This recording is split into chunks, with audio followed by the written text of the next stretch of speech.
Welcome back, welcome back.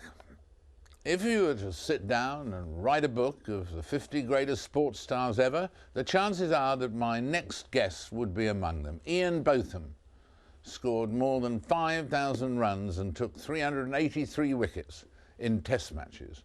And he was adored wherever he went, wherever cricket is played, adored by the fans.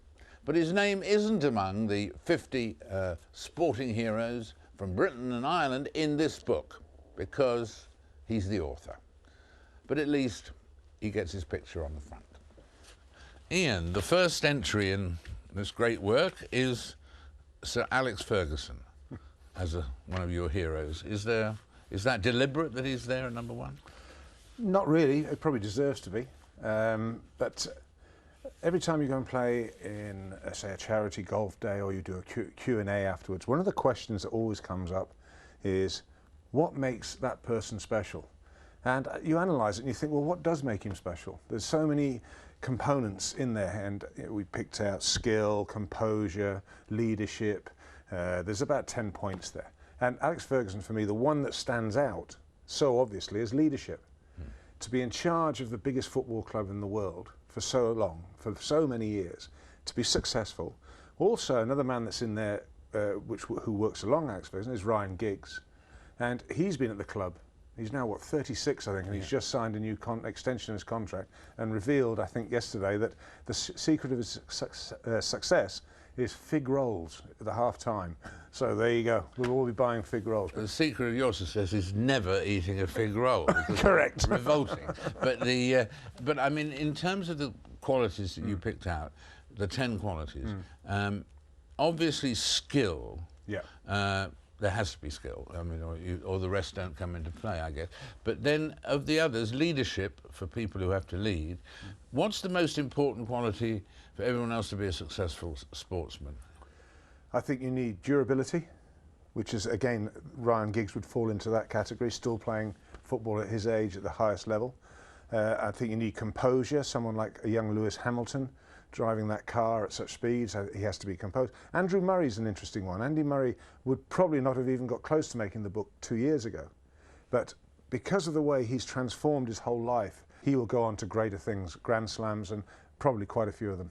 And another example of a sportsman who, David Beckham, who's known all around the world where this programme is being watched at this moment because of his football, but because of more than his football, really. Well, he's probably the most photographed, most under the microscope professional sportsman in the world.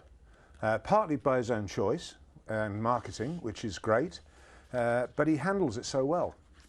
And composure is one of his biggest assets. He stands out. Durability is another point of his assets. All these guys, David, have got somewhere along the line, have got all these components in there. It's just that occasionally someone pops up and you think, why? What's his extra quality?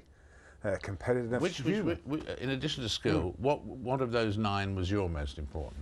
I would think that for me the most important was humour.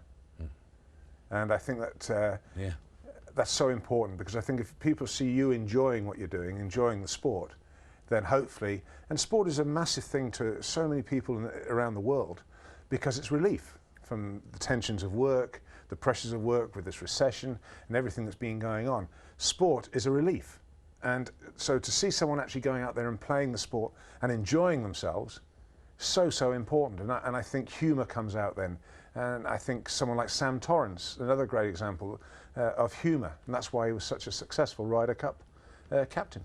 Who around the rest of the world would you include in a book like this? I mean, would you, from India or from Pakistan or from Australia? Or? Well, I would actually like to do one of these, because I enjoyed doing this. The hardest part in this book, there was actually whittling it down to 50 people. Right. Could easily have done 100, 150. And I was sat with Dean Wilson, who I did the book with, and I said to Dean, we should try and do one of the world. And he sat there and scratched his head. He said, it's going to take forever. I said, well, we've got forever. Let's have a crack at it.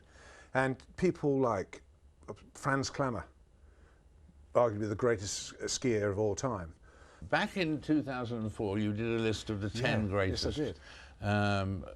Worldwide, and you had, naturally, number 1, Muhammad Ali.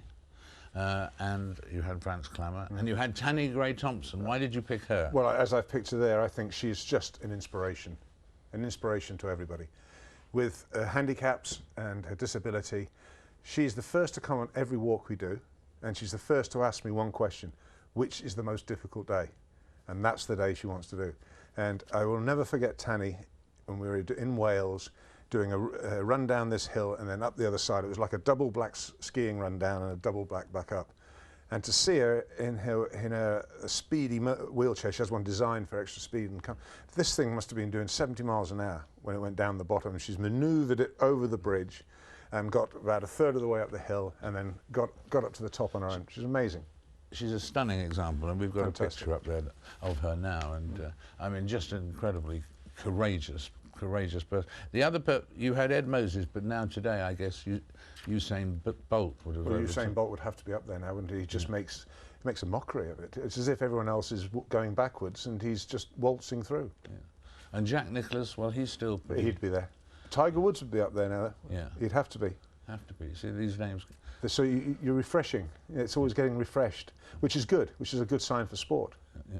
And the other thing that lots of the countries, cricketing countries as well as everything else now around the world, but in the headquarters of cricket around there, do you think there's now too much cricket being played? I think there's too much meaningless cricket. You know, we've just had, for example, the World 2020 World Cup here in England. For some reason, we're now having another one in the West Indies in a few months' time. Now, there's no logic to that. The World Cup should be every 4 years to make it something special, or every 2 years at least, but certainly not every 6 months. Yeah. And you will kill the goose that lays the golden egg. And I think the problem is that they're getting a little greedy. Why are we playing Australia in 5 one-day internationals next summer here in England? We've just had the Ashes summer. Why cheapen the Ashes summer? The Ashes summer is something the world of cricket looks forward to, whether England are in Australia or Australia in England. There's certain India v Pakistan is an enormous test series, but you don't want it every day of the week. Exactly, it spoils it, and it spoils it for the future when you have two test series too close together and so on. Well, anyway, thank you very much indeed. Ian Botham there, ladies and gentlemen. Thank you. And now, after the break, should those who think God or a spiritual healer will heal their sick child still be forced to take doctor's advice, medicine instead, even if they don't believe in it? We'll discuss that after this break.